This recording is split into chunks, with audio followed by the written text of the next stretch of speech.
What are the first thoughts that pop into your mind when I say these words? Black male. Be honest with yourself. Are you thinking about leadership or competence or strength or resilience? You likely want to think those things, and so do I. But the fact of the matter is that those are often not the first things that come to our mind.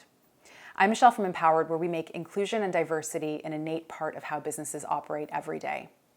The reason why we tend to think about less favorable words or images when we hear the words black male is because of something called cognitive priming. And cognitive priming holds that when two things have been paired together consistently, they tend to become wired together in our brains.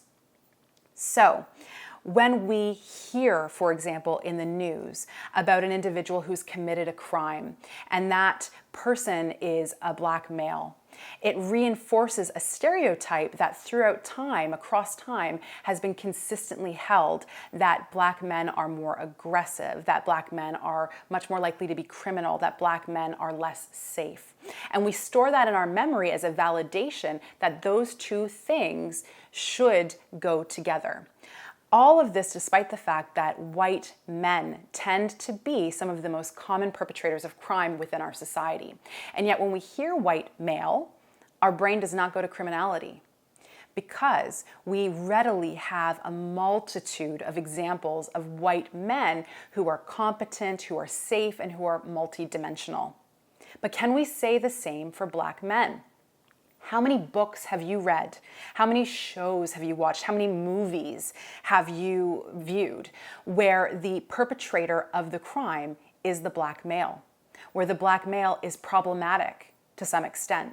Or not just the black male, the angry black woman.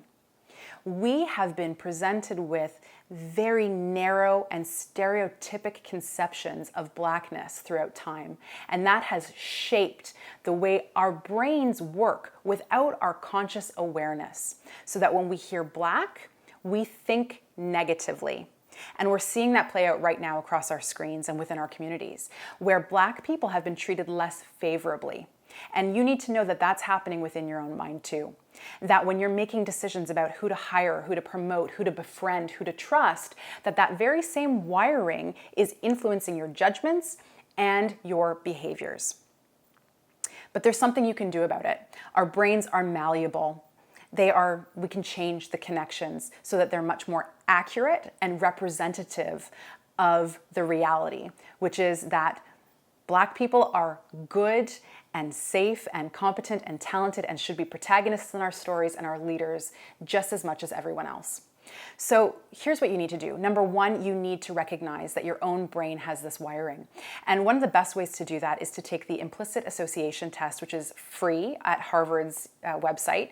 And within seconds, you'll see what your connections are with the word black versus white. You'll see the strength of that connection, whether it's goodness or badness. So take the time to recognize and see how your brain is working, again, outside of your own conscious awareness.